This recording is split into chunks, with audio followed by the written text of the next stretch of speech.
Guys, let's talk a little bit about LAFC again. They remain unbeaten after that 2-1 win over RSL, currently sitting on top of those Western Conference standings. Doyle, they seem to be the real deal. I'm buying in. I'm buying into just if you look at their sum total of their talent, they're pushing for a late goal. They can bring a guy like Diamande off the bench. Christian Ramirez wasn't here for this one, international date. They didn't miss him. They have Carlos Vela out there, and even though he wasn't great in this one, they still got the win. When they have to go and all guns blazing, they find a way just because this is maybe the most talented roster in the league, 1 through 30. Well, they can beat you in multiple ways, but one of the key ways they can beat you through their possession just wears teams down. Yeah. It's no coincidence that this keeps on happening, right? It was Walker Zimmerman today, but every game they've gotten these late game heroics, and that's because they just wear teams down to the point that they can't keep up at the end. Yeah, it's cliche, right? But they have match winners out there. Mm-hmm. They have difference makers out there. Thanks, Bobby. at every single spot. And Walker Zimmerman's an international caliber center back. And granted, he's not known for that. When you think of Walker Zimmerman scoring goals, you think of his head. Yes. But that was nice, and that's an answer that there aren't a lot of teams in this league that have them. Okay, well, Doyle, we've got to take a look at this tweet that you sent out. The face of the week. This is the ref going to VAR. This is tour de force. You are just very. It's the face that he makes at the end right here. Here it is. It's just, I want to freeze frame that. It's like dad face, Like clearly Kyle Beckerman was saying a little something right there, and Ismail Elfath's heard it before, and was like, "Come on, son." What?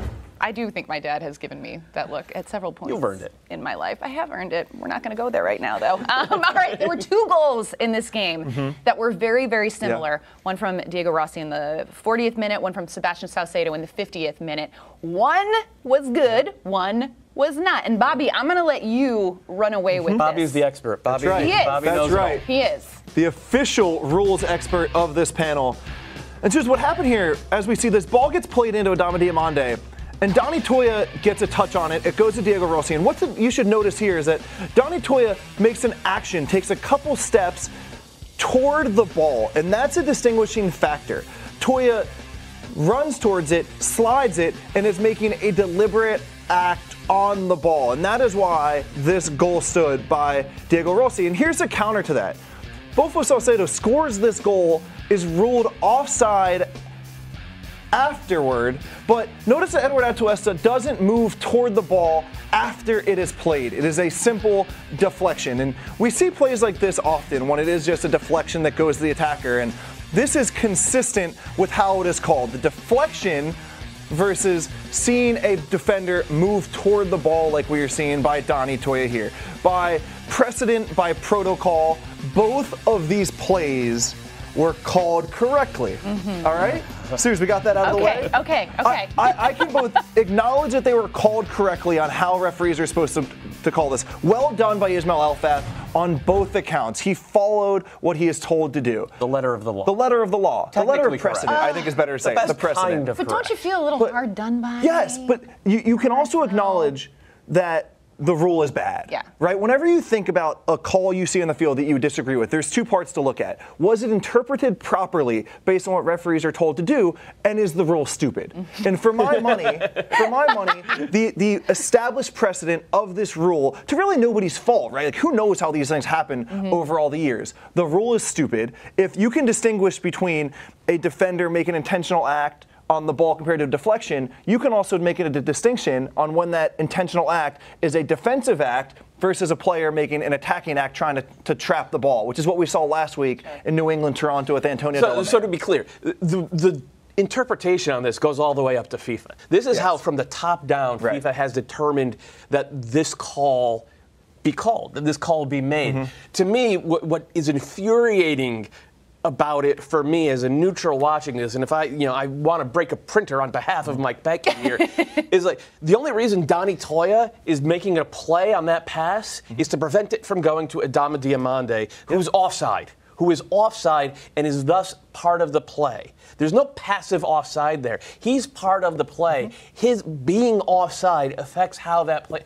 I usually don't talk about calls. The call is the call. This one drove me nuts. Good call. Dumb rule. Yeah. You know that when Matt Doyle gets fired up about a call, this is like the call is the legit call. beef here. But this, I'm gonna break a printer. Mike Petke style. Guys, good news though. Bobby's going to have more of this on instant replay tomorrow. So they're not done. Not done talking about this at all. Let's talk a little bit about LAFC and their knack for late game heroics. That's sort of been their mojo this year. And we start in week 1. I was at this game, you guys. I was right there when Dio did this. The place went nuts. It was fantastic.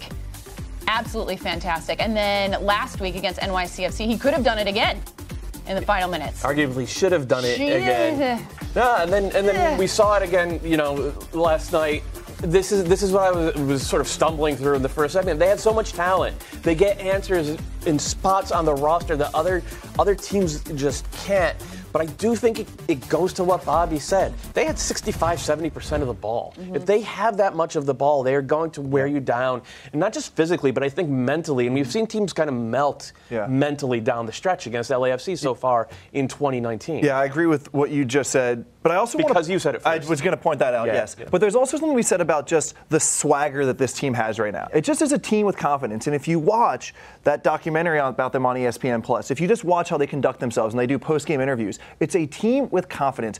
And it's hard to explain what the end of a game feels like unless you've been there, but it is intimidating. It is scary. And truly just how you feel in that moment and your belief in yourself matters. And this is clearly a team that has it. Has swagger in bunches. You guys, Bobby mentioned it. If you haven't watched it yet, please do. It's so good. We Are LAFC. It's a documentary series on ESPN+.